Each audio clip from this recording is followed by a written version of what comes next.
उमर रज़ी अल्लाह के ज़माने में एक शख्स गवैया था, बूढ़ा हो गया, आवाज़ ख़त्म हो गई, फाक़िया आ गया जन्नतुल बकी में। तो कहने लगा या अल्लाह, जब आवाज़ थी तो लोग सुनते थे, रोटी भी चलती थी, आवाज़ गई तो रोटी भी गई, अब इस बुढ़ापे में कहाँ जाऊँ?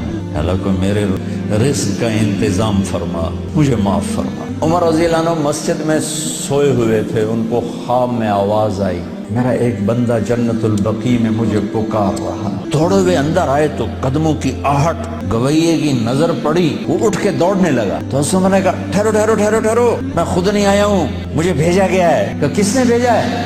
कहा जिससे पुकार रहे हो उसी। वो बूढ़ा बैठ गया, कहा वाह मेरे रब, सारी जिंदगी तेरी नाफरमानी की, आज तुझे पुकारा तो अपने पेट की खातिर पुकारा और तूने इतनी बड़ी मुझे इज्जत दी, ए अल्लाह मुझे माफ कर।